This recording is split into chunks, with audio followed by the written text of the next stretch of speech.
Salut tout le monde, du coup j'espère que vous allez bien.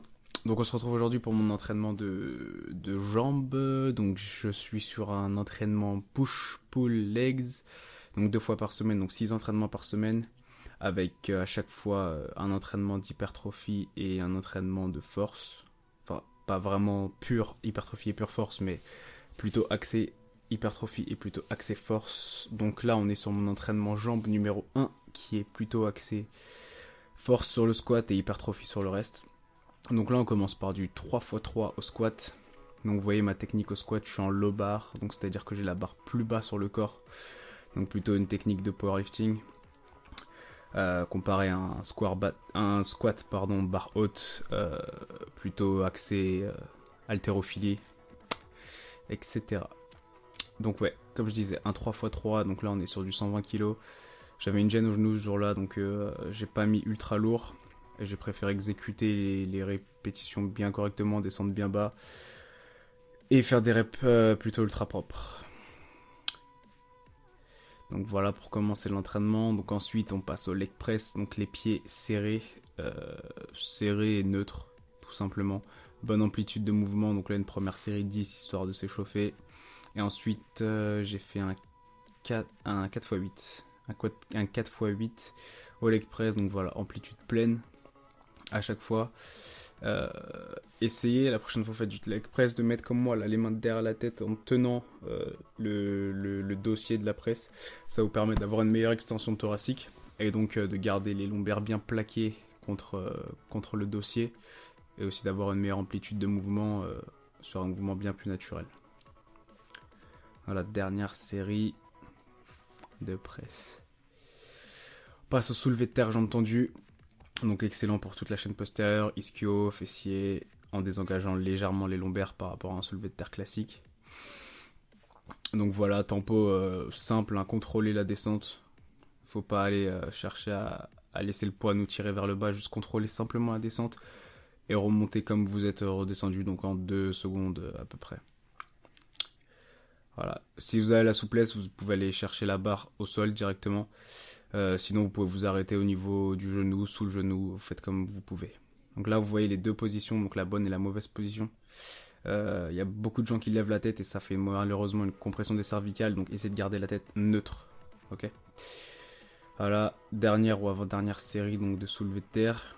Pour le soulevé de terre, je suis parti aussi sur du 4x8, donc toujours en hypertrophie ici. La dernière série. Donc vous voyez vraiment la tête neutre. Allez chercher le sol si vous pouvez, gardez le dos bien droit et les abdos bien contractés. Ensuite, isolation ischio, donc on passe au leg curl. Là c'est sur du 3x12 donc par jambe, donc du 6x12 au total. Essayez, je sais pas si vous voyez là à l'écran exactement, mais je décolle les pecs du banc pour pouvoir forcer mon bassin à être collé contre le banc justement. Parce que je vois trop de gens tricher sur cet exercice, mettre trop lourd et tricher avec les fesses, lever les fesses, etc. Essayez vraiment de les garder bien basses, bien plaquées et isoler l'ischio en ayant un mouvement bien propre. Et ce leg curl couché, je le fais en superset avec de l'extension mollet assis, avec une tempo bien précise, donc 2 secondes de descente, une pause en bas, 1 seconde de montée, une pause en haut. Voilà. Pourquoi la pause en bas, c'est justement juste pour étirer au maximum les mollets. J'ai remarqué que ça fonctionnait plutôt bien sur ce muscle, surtout sur l'extension mollet assis. Sur l'extension mollet debout, c'est vrai que je préfère y aller de manière explosive.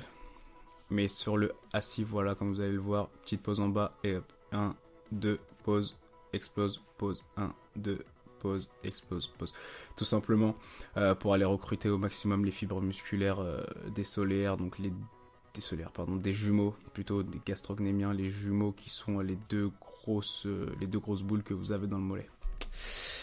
Ensuite, pour finir les jambes, un circuit donc avec du pull-through, excellent pareil pour la chaîne postérieure. Je sais pas si vous remarquez un peu, c'est un mélange entre un soulevé de terre et un kettlebell swing, mais sans kettlebell du coup.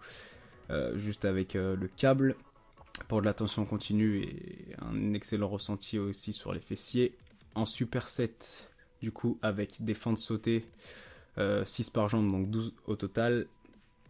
Et pour terminer, des crunchs portefeuille ou des wallet crunch, comme vous préférez les appeler.